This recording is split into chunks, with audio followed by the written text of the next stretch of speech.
See, I told you I would keep putting the R in the wrong place. We'll talk about that.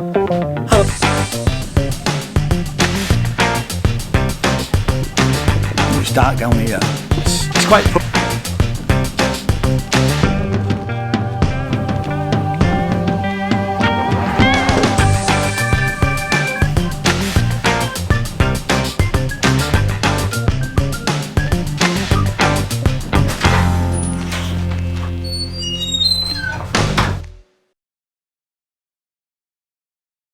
Hello and welcome to my channel. My name is Ian J. Cole and this is a series of videos about how to start a British record label. And we're now at the point where we're looking at performing rights societies and that type of thing.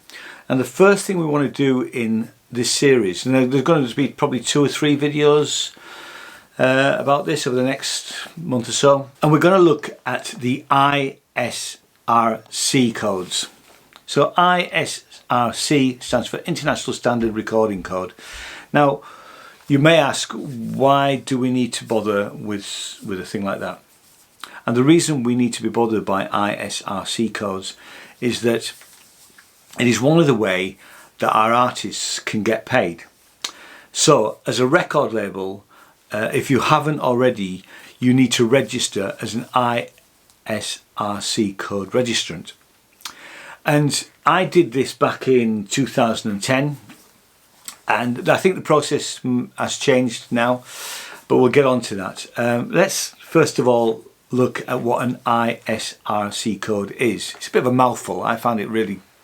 I usually get the letters the wrong way around as well. I usually end up calling it an IRSC code. So anyway, that's the sort of thing. So it's a 15-digit code and it's split up into sections, and we're going to have a look at the sections. So the sections are, see my little thing here, we have the country where the code is registered to, so obviously GB, so all the ones in the UK will be GB. We then have the what's called the first registrant code. If you can see that, that is mine. We then have the year, and then we then have the actual number of the recording. So if you do it for every recording, you need a new ISRC code. And the way that that works is I keep it all on the spreadsheet. So when I'm working with an artist, or if I'm working on my own music, I'll create an IRSC code, and I have been known to give IRSC codes to bands that I might not have actually worked on the release, a single, or there's a little band locally in a city in York, a few miles away, and they're a good little band. They're young kids, and they wanted to. Although I wasn't getting involved with the actual recording or physically putting the single out, I provided them with the IRSC codes and they put it out on Sinners Music. So I've been on to that. Some registrants will charge for that, and certainly some of if you register your music with, I think, companies like Ditto, if you haven't got an IRSC code, they'll give you one. For whichever release you're putting through them. Likewise, if I didn't already, or if I wasn't a registrant, and up until now I've been using Emu Bands, Emu Bands would create the IRSC code for me. So you know, it's something that you need as an artist, or certainly if you are collecting royalties on your artist's behalf, it's the best way for those royalties to be identified. And once the IRSC code is made, it needs to be put on everything. So it needs to be put on digital releases, it needs to be put on the track on the CD, and you can't encode it into vinyl, but you can certainly encode it into CDs and the actual digital format, be it MP3 or an AFF, whatever the file format is. That it has to go with that. So how do you go about registering? Now, when I registered back in 2010, 9 years ago, I found the process. It doesn't cost anything. And I believe it still doesn't cost anything now. I found the process to be quite torturous, if I remember rightly. Anyway, it took weeks. I think it took something like 6 weeks. I believe the process has been speeded up now. And I can't, for my life of me, remember who I actually contacted. Nowadays, you contact the PPL organisation. They're the only people in the UK that will register you as a registrant for an ISRC code. And you don't have to be a record label to do it. If you are an individual artist, say you're putting your own music out, you're not,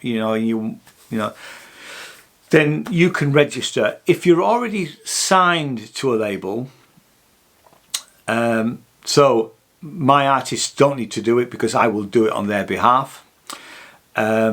So if you are already signed and you have a contract with an independent or a larger record label, then as an artist, just ask your record label and they will give you, an ISRC code for whatever releases that you're wanting to be put out. And it will still go out as one of that record label's releases. So you need their authority to be able to do that certainly if you've got a contract. So we need to register with PPL, and I will get into other videos about exactly what PPL do and PRS, these organisations in the UK. I'm not going to cover what the American equivalents do because we are focusing on a UK record label. And I have issues with certainly PRS, but we'll get onto that in another video. So there's a little teaser for the future. So you go on to PPL's website, you'll need to register with them, and in the next couple of videos we'll go through what these organisations do, PRS and PPL, but you'll need to register with them, go through the business of registering, and then you'll be able to apply to be a registrant. The main thing to remember is that once the code's created, that it has to be used with that recording forever.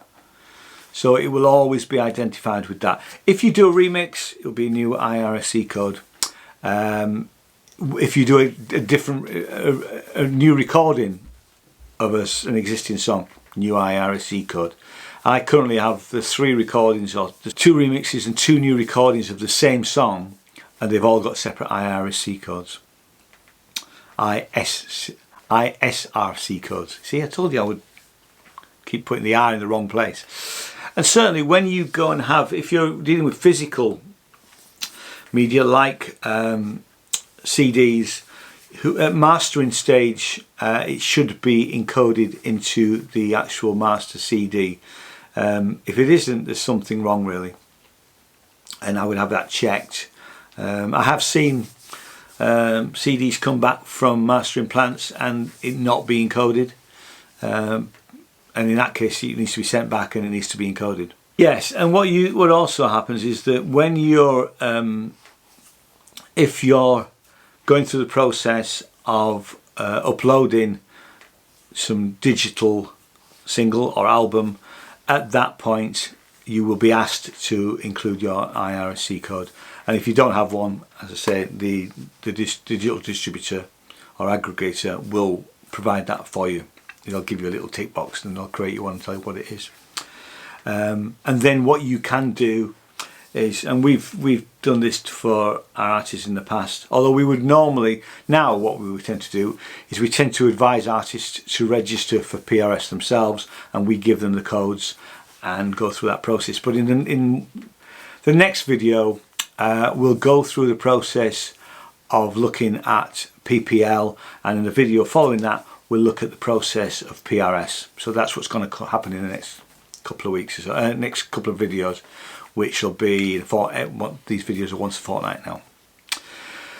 I hope you found that useful. If you've got any questions, pop them in the links down below, and I will see you in the next video. And like and share and all the usual sort of stuff. Thanks very much for watching. See you next time. Thanks very much. Bye bye. Now, the ISRC codes are the